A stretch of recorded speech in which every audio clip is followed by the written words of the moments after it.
മാറ് മാറ്. പറഞ്ഞാ മനസ്സിലാവില്ല, ഒന്നോട് മാറി നിൽക്ക്. അകത്തേക്ക് കിടക്കല്ലേ. ഈ പത്രക്കാർക്കാരെ വിവരം കൊടുത്തേ? നമ്മൾ എത്തുന്നതിന് മുമ്പ് അവരെത്തിയല്ലോ. സാർ, അത് ഈ അടുത്ത വീട്ടുകാരെങ്കിലും. ശരി ശരി, മറ്റു വിവരങ്ങൾ? ഇന്നലെ രാത്രിയാ സംഭവം. ശരീരത്തിൽ മറ്റു മുറിവുകളൊന്നുമില്ല സാർ. കണ്ടിട്ട് ആത്മഹത്യ എന്നാ തോന്നുന്നത്. ഫ്രണ്ട്സ് പറയുന്നത് പാരാനോർമൽ ആക്ടിവിറ്റീസ് ആണെന്നാ. വേറെ ആത്മഹത്യക്കുറിപ്പ് എന്തെങ്കിലും? ഇല്ല സാർ, അന്വേഷണത്തിലൊന്നും കിട്ടിയില്ല. ഈ കുട്ടിയുടെ പേരെന്താ? റുബീന ബീഗ് എന്നാ സാർ. സാർ, അതില് ചെറിയൊരു കൺഫ്യൂഷൻ ഉണ്ട്.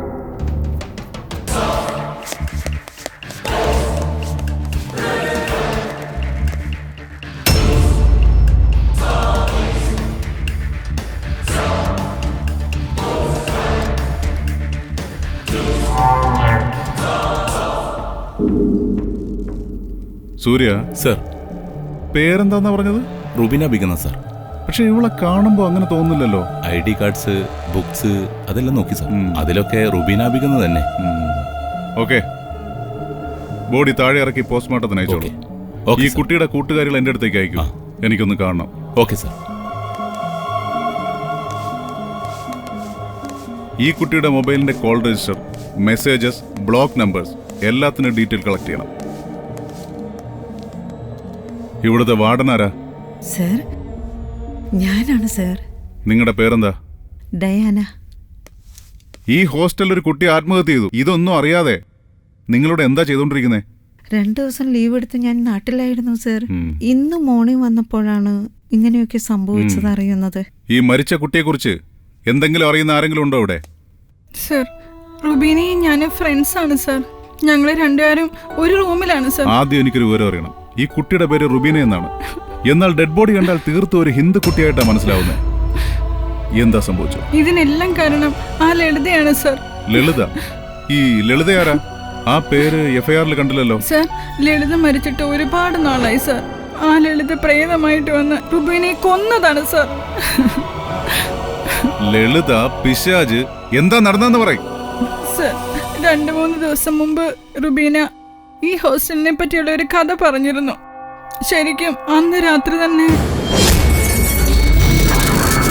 രാവിലെ ഞാൻ കാണുമ്പോൾ ഡൈനിങ് ഹാളിലെ ടേബിളിൽ കിടക്കുകയായിരുന്നു. അതിനുശേഷം അവളുടെ സ്വഭാവം മൊത്തം മാറിയിരുന്നു.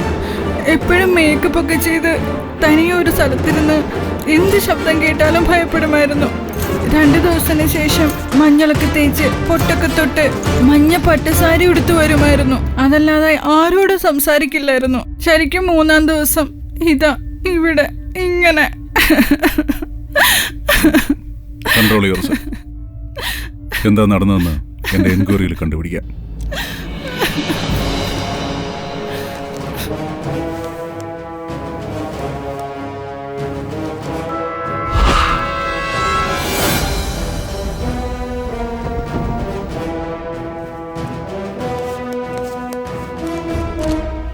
സർ, അകത്ത് നടന്നത് ഹത്യയാണോ ആത്മഹത്യയാണോ? ഒറ്റനോട്ടത്തിൽ ഒരു ആത്മഹത്യയാണ്. എന്തെങ്കിലും വ്യക്തമായി പറയണമെന്നുണ്ടെങ്കിൽ പോസ്റ്റ്മോർട്ടം കഴിയണം. പോസ്റ്റ്മോർട്ടം റിപ്പോർട്ട് കിട്ടുന്നതിന് മുൻപ് വ്യക്തമായി ഒന്നും പറയാൻ കഴിയും. സർ, മുൻപ് മരിച്ചുപോയ ഹരിശ്ചന്ദ്ര പ്രസാദിന്റെ മകൾക്ക് ഈ ആത്മഹത്യയുമായി എന്തെങ്കിലും ബന്ധമുണ്ടോ? സാറിന് ഇതേക്കുറിച്ച് എന്താണ് പറയാനുള്ളത്? അങ്ങനെ ഞാൻ കരുതുന്നില്ല. ഹരിശ്ചന്ദ്ര പ്രസാദിന്റെ മകളുടെ മരണവും ഈ മരണവും തമ്മിൽ എന്ത് ബന്ധം ഉണ്ടാകാനാ? അതാരാ പറഞ്ഞേ? ആ യുവതി മരിച്ചിട്ട് ഒരുപാട് വർഷങ്ങളായില്ലേ? അപ്പോ ഇവിടെ പ്രശ്നങ്ങളൊന്നും ഇല്ലെന്നാണോ സർ? പ്രശ്നങ്ങളൊന്നും ഇല്ലെന്ന് ഞാൻ പറഞ്ഞില്ലല്ലോ. എല്ലാ പ്രശ്നത്തിനും പരിഹാരവും ഉണ്ട്. കാത്തിരിക്കാം, അത് എനിക്കാണോ കിട്ടുന്നത് അതോ നിങ്ങൾക്കാണോ എന്ന്. ചില സമയങ്ങളിൽ പരിഹാരം തന്നെ പ്രശ്നവുമായി മാറാറുണ്ട്. Is it clear?